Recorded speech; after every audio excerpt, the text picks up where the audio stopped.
My name is Emily, and I own a third of the house my parents live in. But that didn't stop them from handing my bedroom over to my sister, while I stood there, stunned, blanket in hand, being told to sleep on the floor like an uninvited guest. What they didn't know was that the floor would be the first step in teaching them what happens when you erase the wrong daughter. Before we dive in, where are you watching this video from? Let me know in the comments. If you've ever felt like your own family treated you like a stranger in your own home, this story might hit close to the bone. It started with a cough and a look. Jessica, the golden child, had just come home from her minor surgery, wrapped in a gauzy robe and playing the victim like she was starring in a daytime soap. We were all gathered in the living room. Me, my parents, and Jessica, reclining on the couch like Cleopatra with a heating pad. Patricia, my mother, cleared her throat and announced it like she'd just solved world hunger. "Jessica needs a real bed while she heals," she said, not looking at Jessica, who didn't even flinch but at me. Slowly, purposefully, she turned her head and gestured toward my room. My room. "Emily," my father mumbled like he couldn't be bothered to lift his eyes from the TV. "Just sleep on the floor for a bit, Em. It's not the end of the world." I blinked. "Excuse me." Jessica gave me this syrupy little smile, like she was in on a joke I wasn't. "Thanks, sis, I'll take great care of it," she chirped as she breezed past me, trailing lavender perfume and entitlement like a veil behind her. I didn't move, I didn't breathe. "But I live here," I said finally, my voice cracking. "My name is on the mortgage. I helped you buy this house." "That's not the point right now," Patricia snapped, her tone crisp like I was being difficult at a family brunch. "She's recovering. You're being dramatic." I stood there, still holding the mug I'd made for myself 5 minutes earlier, its steam now fading like my rights apparently had. I glanced toward the hallway. My room, the one I'd painted, furnished, worked late nights to afford, already had her suitcase propped up outside it like a flag staked in conquered land. My father waved a hand. "It's temporary. Don't make this about you." But wasn't it? Wasn't it exactly about me? I didn't argue. I didn't cry. Not yet. I walked back to my room and found the door already closed. Inside, I heard the soft sound of her unzipping something, humming, like she owned it. I turned around and grabbed a blanket from the linen closet, past the mirror in the hallway, and I'll never forget the look in my own eyes. Not anger. Not yet. Just erasure. Like someone had pressed delete on me in my own home. I spread the blanket on the hallway couch. It smelled faintly like last winter's holiday guests in stale, drier sheets. As I curled up with my knees pressed to my chest, I kept hearing Jessica's voice echo in my head. "Thanks, sis." Like it was a favor, like I should be proud to give up my space for her comfort, like my existence was a suggestion. But here's the thing about being pushed to the floor: you see everything from the ground up. You start to notice what's built on top of you, and I was done holding up the roof for everyone else. I stopped paying. Not with drama, not with declarations, just quietly. The same way they'd quieted me, casually, like I was background noise, like someone who wouldn't notice her own life being siphoned off. So I turned the volume down on myself and started making notes. It took exactly 3 days for Jessica to rearrange my nightstand. Not hers, mine. I saw it when I tiptoed into my old room to grab a sweater I'd forgotten. The lamp was gone. In its place, a Himalayan salt rock she must have ordered while I was at work. I watched her scroll on her phone, head propped up by my pillows, while the TV blared some crime docuseries.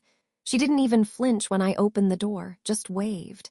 "Hey, close it behind you, it's getting drafty." I closed it, and I walked to the kitchen where Patricia was already poking through takeout menus. "We're doing Thai tonight," she said like it was a weekly ritual. "You want anything?" I raised an eyebrow. "Who's paying?" She blinked at me like I'd spoken Swahili. "You, I guess." "You always do." I didn't respond. I just turned and walked out onto the porch, sitting on the steps with my phone in my lap. My bank app was still open from earlier that morning. Rent, mortgage, groceries, utilities, things I'd covered like muscle memory. But not anymore. I'd spent years giving, thinking it made me generous. Now I realized it had just made me invisible. A week later, I noticed a new Bluetooth speaker box on the kitchen counter, probably for Jessica's healing ambience.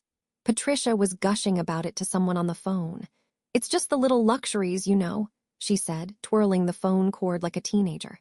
Emily's been such a help, so generous as always. As always, like it was expected, like it was mine to give, not ours to share. That night I passed Jessica in the hallway. She was wearing my favorite robe. She smiled like it was borrowed affection. "How's the couch treating you?" she asked, like she cared. I gave her a nod. "Soft enough for someone who's used to hard truths." She blinked, and I kept walking. Every morning I made my own coffee. Every evening I left their mess untouched, pizza boxes stacked like bricks, dishes crusted in sauces no one bothered to rinse. I stopped refilling the dishwasher tablets. Let the silence teach them responsibility. They didn't notice. Or maybe they did and pretended not to. They were feasting. On food I used to pay for. On Wi-Fi I used to fund. On a woman they pretended wasn't standing in plain view, growing colder by the day. Once I heard Patricia on the phone with a cousin. "It's been hard with Jessica recovering. Emily's doing fine though, she's just quiet lately." Quiet like a dam before it bursts. I wrote down every date I didn't pay, every order I didn't place, every week they failed to notice. And still they sat, smug in their comfort, never questioning how it arrived. Can you imagine being erased so gently it almost felt like your idea? I could. One night Patricia asked, "Sweetie, didn't you get the electric bill?" "No," I replied, eyes on my book. "I think it went to whoever pays it now." She paused, blinked, then laughed awkwardly. "Right, good one." I didn't laugh, I just turned the page. I'd learned to weaponize the pause, the stillness, the absence of explanation. It drove them crazy. Because for the first time in my life, I wasn't performing gratitude. I wasn't compensating for their comfort. I was collecting data, collecting silence, collecting their entitled bliss like evidence. And I was starting to see it clearly. They weren't just using me. They were pretending I didn't count, even while I carried the whole structure. They were dining on my dignity. And one day I'd show them the bill. It happened slowly. At first, it was just little things. A lotion bottle left on the sink, the subtle scent of Jasmine and Jessica clinging to every towel. Then came the floral curtains. I walked past the open door of my bedroom one morning, still rubbing sleep from my eyes when I saw her standing on a step stool, pinning them up like it was some DIY episode.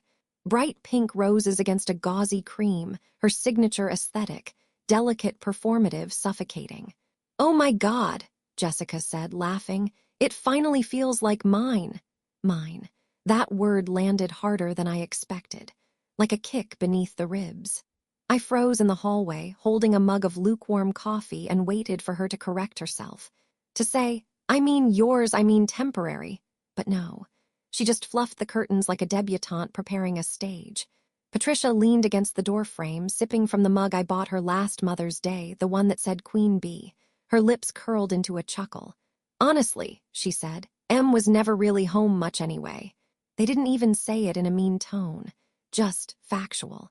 Like I'd been a ghost the whole time and they'd finally decided to stop pretending. My fingers tightened around my mug. I didn't say a word. I just turned and walked back down the hallway, every step echoing like I was already gone. That afternoon, I opened the fridge to find the oat milk I bought nearly empty and a bottle of Jessica's expensive green juice front and center. The label faced outward, like it belonged there.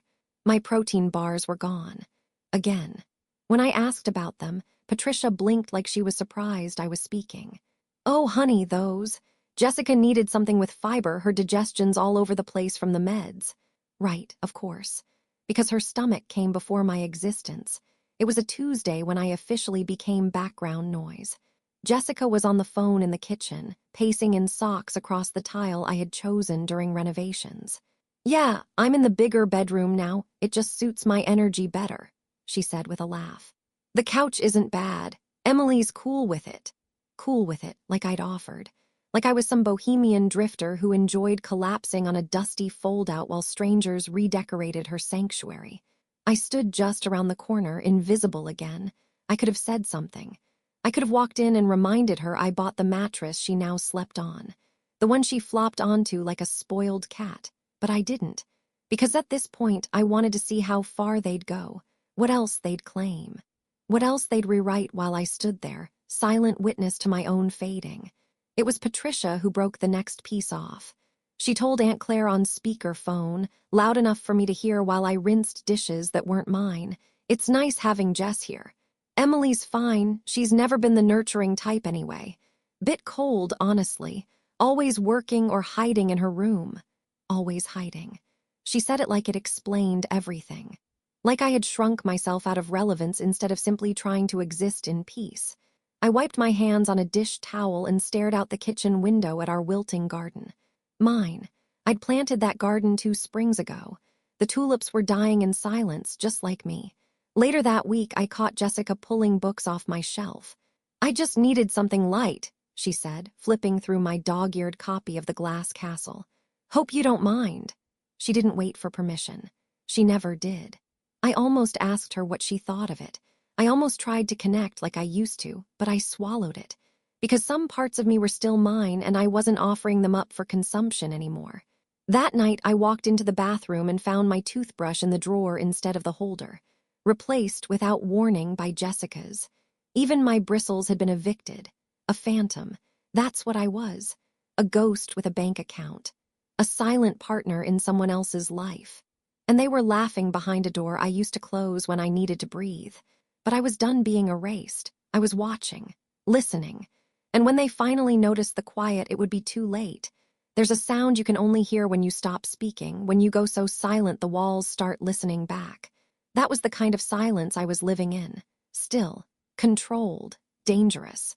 They thought I was sulking, pouting, waiting for someone to toss me a crumb of decency. But what I was really doing was preparing. It started the day I slipped into the guest bathroom and opened the cabinet. Jessica had taken over the master 1 week ago, but something told me she hadn't noticed whose name was on the utility accounts listed on the envelopes shoved behind her hair serums. All of them, water, electric, gas, even the Wi-Fi, were in mine. So I made a transfer. Quietly. All my savings went to a new private account, one they didn't know existed. I kept the change so clean, so seamless, the bank rep on the phone complimented my long-term financial foresight. If only she knew the irony. Next, I bought a fireproof lockbox. It wasn't dramatic, just responsible, I told myself.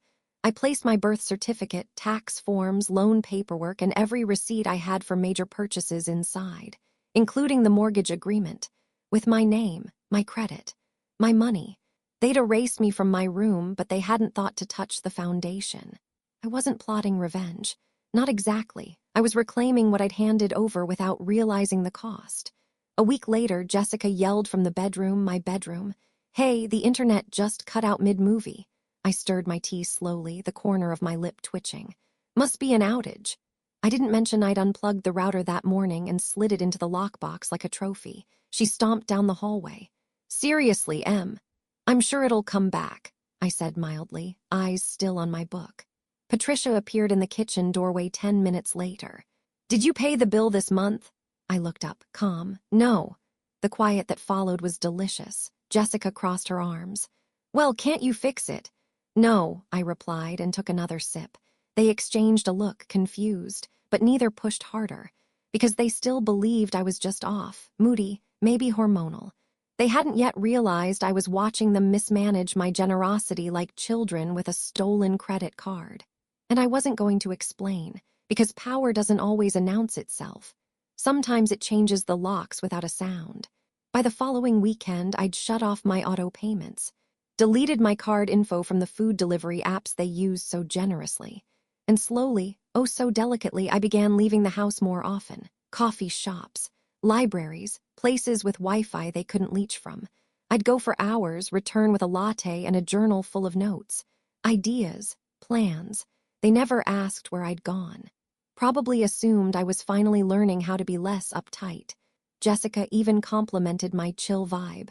"Maybe you're finally adapting to a softer pace," she said, mistaking stillness for surrender. I wanted to laugh, because nothing about this was soft. It was steel under silk. A week later, she asked me to order her a $300 heated mattress pad from Amazon. I raised my eyebrows. "Why not use your card?" I asked. "Oh," she said, like I was stupid. "You're the one with Prime." I smiled. "Not anymore," and walked away. She stood there for a full minute, stunned. Then, "Well, that's rude." No, that was boundaries. They hadn't seen the line yet, but I'd already drawn it in thick, permanent ink. I was no longer their sponsor, no longer their silent investor. I was the woman they thought they'd erased, resurfacing one service at a time. And they hadn't even noticed the floorboards shifting beneath them. It was a gray morning, the kind that made the house feel older than it was. The kind of morning where silence crept under door frames like a fog. Except this time the silence wasn't mine. It was theirs. The water sputtered first. Jessica's shriek shot down the hallway like a fire alarm. What the hell? Why is it freezing? I sat at the kitchen table, still in my robe, stirring instant oatmeal with a calm that felt foreign even to me. Patricia burst out of the bathroom a few minutes later, a towel wrapped haphazardly around her head. Emily. She barked. Is something wrong with the water? I was halfway through washing my face and it just stopped. I blew gently on my spoon. Pipes are fine, I said. I stopped paying 2 months ago. You'd think I'd slapped her. What? I haven't paid the utilities since you gave my bedroom away, I said evenly, as if I were reporting a weather forecast. Didn't seem fair. Jessica stormed into the kitchen in a robe and dripping wet hair. You what? I just shampooed. I haven't even rinsed it out. What kind of person? The kind who sleeps on a couch in a house she partly owns, I replied, spooning oatmeal into my mouth. And funds. My father, Greg, came thumping down the stairs just then, wrapped in a towel, hair dripping, eyebrows furrowed in confusion. What's going on? The water's off. Again? Not again, I said, wiping my mouth with a napkin. Still. He looked between me, his wife, and Jessica, who was now dabbing her head furiously with the corner of her robe. The weight of their entitlement was finally sinking in, and it didn't look pretty under fluorescent lighting. You mean...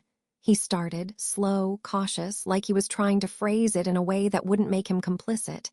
You haven't been paying the bills at all. Nope, I said, popping the P like punctuation. There was a moment, just a flicker, where I saw it in his face, the dawning realization that something had shifted. That maybe the version of Emily he'd become accustomed to, the reliable, accommodating ghost in the background, was gone. You didn't think to tell us. He snapped, shaking water from his arms like a dog. I didn't think you'd notice, I said. And for a while you didn't. The furnace coughed next. It had been sputtering for weeks, like a smoker climbing stairs, but they hadn't noticed, not when it was coasting off residual heat from earlier pay periods. Now, though, the house chilled instantly. You could feel it in the floor. Jessica rubbed her arms. It's freezing. Emily, you can't just let everything shut down. I met her eyes. Why not? You've taken everything else. She opened her mouth like she might argue, but closed it again. Maybe realizing for the first time that she didn't have a counterpoint, Patricia looked ready to combust. This is childish, passive-aggressive. You're punishing us for doing what was best for Jessica while she was healing. Right, I said. By displacing the only person whose name is actually on the deed. I stood, gathering my bowl, moving with the calm of someone who's rehearsed this confrontation 1,000 times in her head. You made choices, I said. Now you're learning that even comfort has a cost. Greg muttered something under his breath, but no one echoed him. No one defended him, not even Patricia. Jessica pulled her blanket tighter. The temperature in the house dropped steadily with every passing hour. I watched them pace, complain, retreat to bedrooms that no longer held heat, and finally begin to understand the difference between living in a home and relying on someone else's mercy. They kept looking at me like I was supposed to fix it, as if I was still the family fixer, the background assistant, the silent safety net. But I just poured myself another cup of coffee and flipped on a space heater I'd bought 2 weeks earlier. Where did you get that? Patricia asked, eyeing it like it was a fire in the desert. I planned ahead, I said, because survival is a skill, and this time I was the only one practicing it.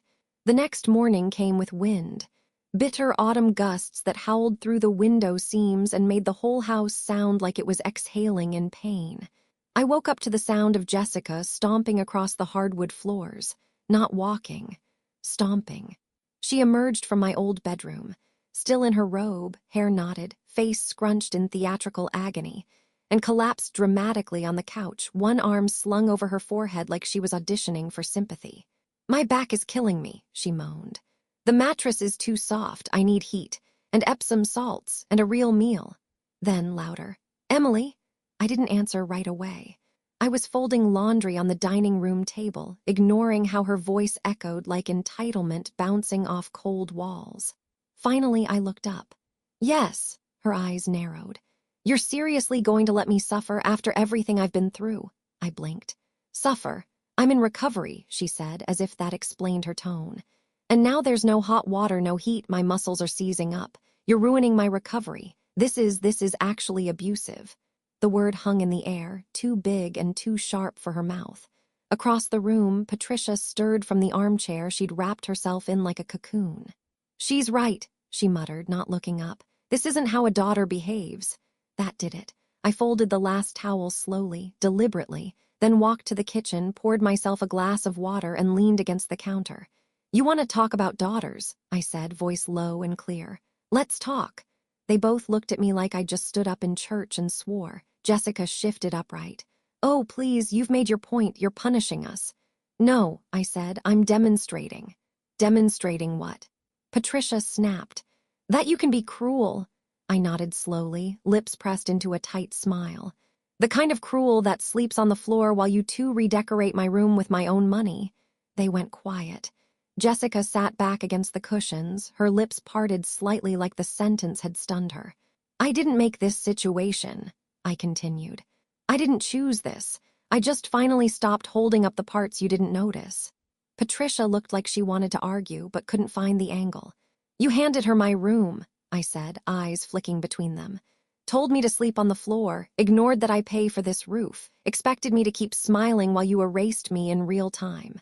"I was healing," Jessica muttered weakly. "You were lounging," I said, "and you were smiling while you did it." The wind outside rattled the back window, like the house itself was agreeing with me. Patricia pulled her blanket tighter. "We didn't mean to make you feel excluded." "You didn't exclude me," I said. "You displaced me, then acted like I should be grateful you let me keep the couch." No one responded. For once, the silence didn't belong to me. Jessica suddenly stood, her voice sharp now. "You're enjoying this, aren't you? Watching us struggle, watching me suffer." I tilted my head. "I watched you live in comfort while I shrunk myself to fit in your shadow. Now you're just seeing what the floor feels like." "You're bitter," she spat. "No," I said simply. "I'm awake." That was the real difference. They didn't know what to do with this version of me, the woman who didn't cry, didn't shout, didn't beg for a seat at the table. I didn't need their table anymore. I was building my own. Jessica grabbed her heating pad and stormed down the hallway, slamming the bedroom door behind her. Patricia sat there, eyes on the cold coffee in her cup, her lips moving like she wanted to say something else. But she didn't. Because maybe, finally, she knew that words weren't enough. That the daughter she used to command with guilt had changed her script. And I wasn't waiting for their apology. I was waiting for the consequences to settle in. I didn't pack anything. Just grabbed my coat and keys and left. The air outside felt different, like it wasn't trying to push me down. The wind still nipped at my cheeks, but at least it wasn't asking me to apologize for existing. I drove without music. Just the rhythmic sound of tires on asphalt and the humming thought in the back of my mind. They wouldn't notice I was gone until something broke. My phone buzzed once. Lisa. Lisa worked with me at the gallery, smart, unshakable, always wearing a chunky knit cardigan and calling herself a recovering middle child. She had once told me, during a slow Thursday shift, that she left her ex-husband after he forgot her birthday 3 years in a row. "He thought small wounds didn't count," she said, sipping her coffee. "But a million tiny cuts will still bleed you out." That day I had laughed. Now I understood. Her text was simple, coffee. "I'm 2 blocks from the bookstore." I typed back, "Yes, please." When I stepped inside the cafe, the warmth hit me like an exhale. Lisa waved me over from a booth, already stirring 2 cups with her usual surgical precision. "You look like you've been sleeping in a war zone," she said, sliding 1 mug toward me. "I kind of have," I admitted, sinking into the seat like I'd been holding my breath for a week. I told her everything. The couch, the bills, the bedroom swap, the silence, the cold, the blame. I didn't even realize how fast I was talking until she reached over and gently touched my hand. "You can breathe now," she said. "You don't have to explain, I get it." Tears stung behind my eyes, but I blinked them back. "I'm not being selfish," I asked. "No," she said. "You're being awake." I smiled faintly. That's what I told Jessica yesterday. She's not the first sister to throw a tantrum when someone stops financing her fantasy, Lisa said, taking a sip. The question is, what are you going to do now? I stared at the steam rising from my cup. I don't know, I just knew I couldn't stay in that house another night. Lisa tilted her head. Then don't. I looked at her, confused. She shrugged. My guest room's empty. The bed's firm, the windows don't leak, and the Wi-Fi actually works. My mouth parted, unsure whether to accept or resist. I couldn't. You can, she said simply. And you will, 1 week, no pressure, no questions, just a door that locks and heat that doesn't judge you. That's when the tears finally came. Not from sadness, but from the sheer, blinding contrast of it all. Because while my own family was guilting me for reclaiming my space, this near stranger offered me no strings, no guilt, just shelter. Lisa drove us back to her place, this warm, quiet little bungalow with mismatched lamps and plants on every windowsill. The guest room was small, barely big enough for a full-sized bed and dresser, but it was perfect. I even put in blackout curtains, she said proudly, because I respect women who sleep deeply. I laughed, really laughed, for the first time in days. I set my bag down on the bed and looked around. There was a candle on the nightstand, a water glass already filled, a tiny folded towel at the foot of the bed. Small gestures, but all screaming one thing: you matter here. You're not wrong for wanting a door that locks, Lisa said from the hallway, her voice soft. I turned to her. Thank you, she nodded. They made you think needing space was selfish, but it's survival. That night, I curled up under her spare comforter and stared at the ceiling, listening to the hum of the furnace and the distant chime of a wind chime on the porch. And for the first time in months, I exhaled. I didn't owe anyone warmth tonight. I didn't have to buy peace with my silence. This bed wasn't a reward for obedience. It was mine. Freely offered, freely received. A door that locked but didn't trap me inside. I was slicing apples in Lisa's kitchen when her cat brushed against my leg. The window was open just enough to let the fall air in, crisp, clean, none of the staleness I'd grown used to at home, if I could still call that place home. I didn't miss the couch, or the cold, or the way my name only came up when someone wanted a bill paid or a favor granted. What I missed, maybe, was the hope I used to carry that one day they'd see me. I was learning to let that go. The mail came late that day. Lisa brought it in with her usual dramatic flair, fanning out bills and flyers like playing cards. This one's for you, she said, holding out a long white envelope. My name was on it, but not my new address. It was forwarded. The return label made my stomach flip. Mortgage lender. I didn't even sit down, just tore it open at the counter. My eyes scanned the first line. Then again. Final notice before foreclosure. My chest tightened. I hadn't paid the mortgage in months, yes, but that had been the point. I needed them to feel what it meant to live without me, to understand that support isn't free and comfort doesn't come without cost. But I hadn't expected them to ignore it entirely. Lisa read my face before she read the letter. What is it? I handed it to her, her eyebrows arched. They haven't paid a dime. Apparently not, I muttered, the paper trembling slightly in my hand. What did they think was happening, that the mortgage fairy was just feeling generous? They thought I'd cave, I said. They always do. That night I didn't sleep well, not because I was afraid for myself, but because I realized how far gone they were. They hadn't just erased me. They'd built their new comfort on the assumption I would never disappear. But I had, and now so had the payments. The next morning I texted Patricia a photo of the notice. No caption, no explanation. She called 3 times, I didn't answer. By noon my phone buzzed again, this time with a string of frantic texts. Patricia, Emily, why are we getting foreclosure notices? This is serious. You can't just stop paying, we're going to lose the house. Your father is losing his mind. Call me. Please. Then Jessica chimed in. JSSICA, wow, you're really doing this. You'd seriously let us lose the house.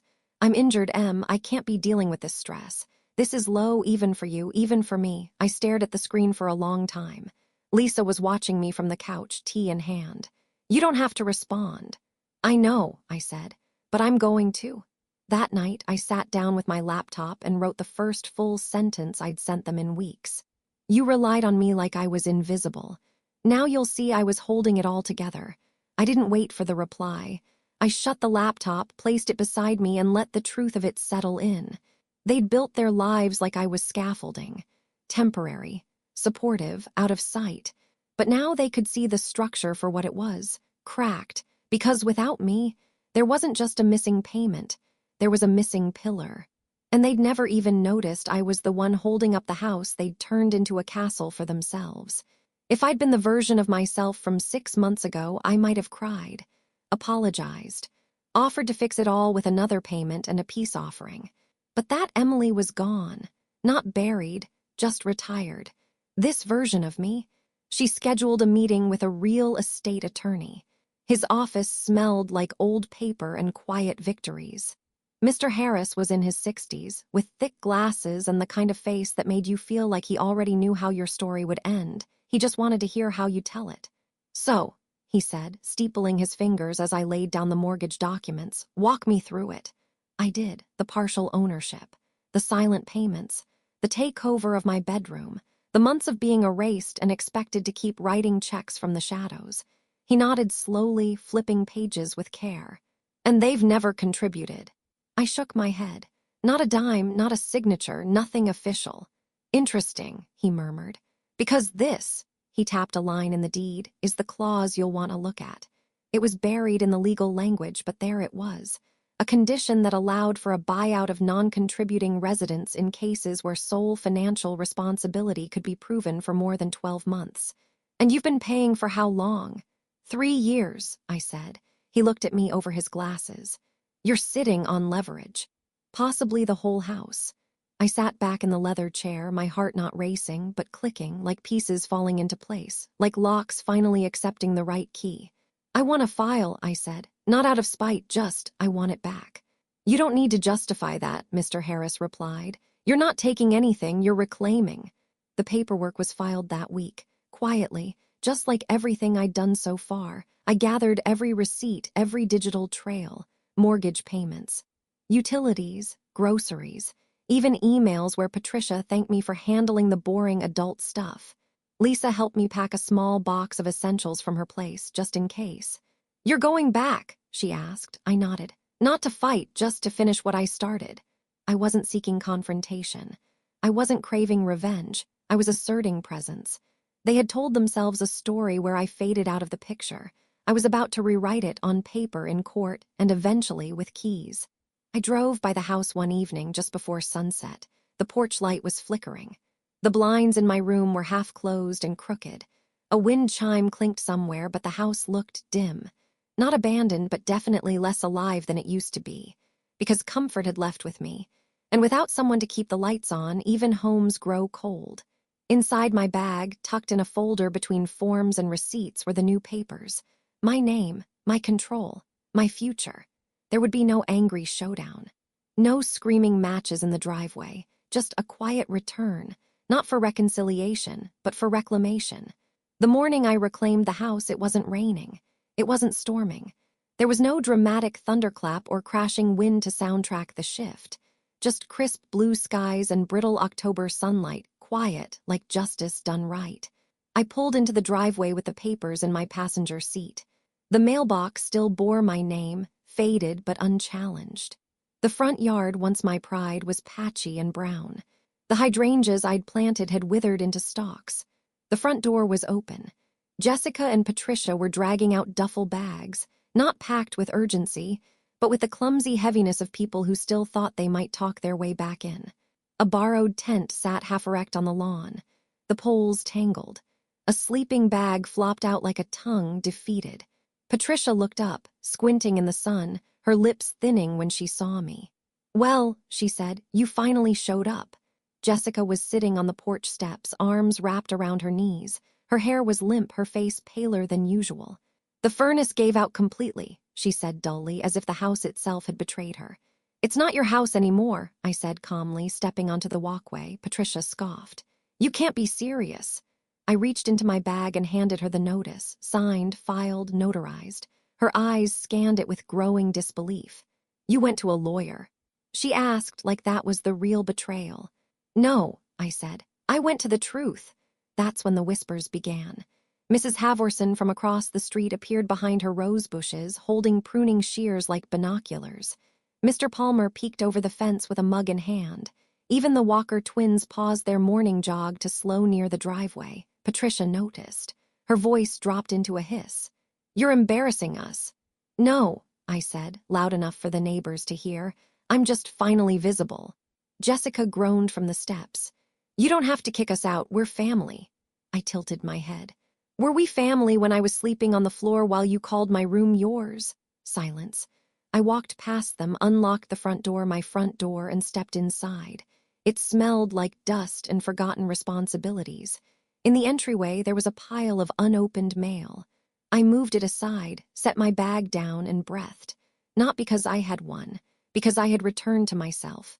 Patricia and Jessica didn't follow. Maybe they couldn't. Maybe the weight of knowing they'd gambled with the wrong person had finally settled. I turned the lock behind me, not with malice, with clarity. I spent the rest of the afternoon unboxing what little I had brought from Lisa's. A few books, my favorite candles, a framed print that once lived in my office and now sat atop the mantel. The house echoed differently now, not hollow, but honest. Mr. Palmer knocked around sunset. "Is it true?" he asked gently. "They're living in the yard," I nodded. "They always assumed I'd keep holding the house up. And now, I said, they'll learn what the floor feels like." 3 months passed. You'd be surprised how quickly a house forgets who used to live in it if you let it. Every drawer I cleaned, every pillow I fluffed, every chipped mug I tossed out. It was like stripping off old wallpaper that had been smothering the walls for years. I had repainted my bedroom. No longer soft pink or borrowed florals. It was sage green now, a calm, mossy hue that made me feel held without being swallowed. My new sheets were white, crisp, unsentimental. I bought them on sale with my own money, and for once they were just mine, not shared, not borrowed, not a placeholder for someone else's preferences. I even framed a small sign above my bed, just 3 words, "You belong here," because I needed to read it every day. Until I believed it wasn't just decoration, it was truth. There were nights I still flinched when a floorboard creaked, like I expected someone to accuse me of taking up too much space. But the accusations never came. The ghosts were gone, or at least quieted. Then one Friday night they returned. The knock was too polite to be anyone else. I opened the front door and there they stood, Patricia and Jessica. As if the past months had been a hiccup, not an earthquake. Jessica looked thinner. She was wearing a cardigan I'd left in the hall closet ages ago, and she clutched a white plastic bag like it was peace offering laced with soy sauce. "We brought Thai," Patricia said quickly. Her lipstick was too bright, her voice too casual. "From that place you like," Jessica chimed in, almost a whisper. "We figured maybe we could talk." I didn't answer. I just stared. They looked uncomfortable standing on my porch. Not because it was cold, but because they didn't recognize the woman opening the door. I wasn't their housemate or their scapegoat or the soft-spoken daughter who folded herself into corners. I was someone new. I opened the door a little wider, not enough to invite them in, just enough to acknowledge the moment. Patricia moved to step forward. I didn't let her. Instead, I said, "This house isn't about beds." They froze. "It's not about heat or furniture or who gets the master bedroom," I continued. "It's about respect, about how you treat the person paying the bills, the person you depended on while pretending she didn't exist." Jessica's eyes welled up. "We just want things to go back to normal." "There is no normal," I said, my voice steady. "There was comfort for you, and silence for me." Patricia tried to laugh, like it might soften the moment. "You don't have to shut us out forever, sweetheart. We're family." "Family doesn't make you feel disposable," I said. "Family doesn't make you sleep on the floor in your own home." Jessica stepped forward then, holding the takeout bag like it might fix everything. "Please," she said, "I have nowhere to go." That stopped me, because I could feel that part of myself stir, the one that still wanted to be needed. The version of me who once confused self-worth with being useful, but I didn't let her speak. Instead, I looked at Jessica. Really looked at her. She wasn't a villain. Neither of them were. They were just so used to me disappearing that they'd mistaken it for my role in their lives. "I needed you to see what the floor feels like," I said. "You never did." And then I closed the door, not in anger, not in triumph, but in finality. The soft click of the latch sounded louder than any argument we'd ever had. Through the closed door, I heard Jessica's breath hitch. I have nowhere to go, and maybe that was true. But I wasn't her landing pad anymore. I turned off the porch light and returned to my bedroom, lit a candle, opened my book, curled into the chair with my feet tucked beneath me. The silence that settled over the house wasn't lonely. It was chosen. The tea on my nightstand was still warm. The thermostat hummed quietly. I hadn't just claimed a house. I had claimed my voice. They came looking for forgiveness wrapped in curry and cheap apologies. But what they didn't understand, what they never would, was that forgiveness doesn't always come with an invitation. Some doors close softly, and that's how you know they won't open again. The first morning after I closed that door, I woke up and didn't brace for impact. No guilt. No footsteps in the hallway at 6 a.m., no awkward glances or passive-aggressive sighs over breakfast. Just sunlight spilling through sage-green curtains and the sound of a house settling into itself, not collapsing under someone else's weight. I padded into the kitchen barefoot. Made coffee exactly how I liked it. Strong, dark, no one asking if I could make another pot or if I'd remembered oat milk for Jessica. I took my time, stirred in a little cinnamon, sat by the window. Outside, the frost sparkled over the grass. Inside, it was warm, not from the thermostat, but from the fact that everything was finally mine. Utilities, my name, Wi-Fi, reconnected, mortgage, current, control fully restored. Every detail I'd once been taken for granted over had now become sacred. I lit a candle in the living room, lavender and cedar. The scent filled the space I used to avoid. I rearranged the throw pillows. Hung a new photo above the mantel, just a wide, open field. No people, no past, just possibility. And when I sat down on the couch, legs tucked under me, something subtle but powerful clicked into place. Peace. Not earned through forgiveness, but reclaimed through boundaries. Lisa came over that weekend. She brought blueberry scones and 2 ceramic mugs she said she found at a farmer's market, both etched with the word home. I figured one for you, one for the peace, she grinned. We sat on the back porch, wrapped in throw blankets, sipping chai. To homes built on boundaries, not burdens, she toasted. I clinked my mug against hers. And to women who finally stop apologizing for wanting their own space. She smiled.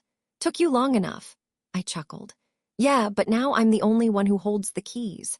It wasn't flashy. There was no parade for my growth, no viral moment of transformation. Just a woman, a fireplace, and a name, hers on every line that mattered. Sometimes I'd pass the room that used to be Jessica's, or rather my room that she claimed for a season. Now it was a small library. A few shelves, a reading nook, a plush armchair beside a lamp with golden light. The irony? It felt more like home now than it ever did when I lived here for them, because now every inch had intention, every room had breath, and every decision was mine. I even caught myself humming some mornings, not because life was perfect, but because it was mine to manage. I wasn't carrying anyone else's comfort on my back. And for the first time in years, I didn't feel like I was trespassing in my own story. A year later, I stood in front of a group of women in a circle of folding chairs, holding a chipped ceramic mug filled with cold tea. The shelter's basement was drafty, and the fluorescent lighting flickered, but every face in the room was sharp with attention. They weren't here for comfort. They were here for truth. And so was I. I introduced myself simply. Hi, I'm Emily.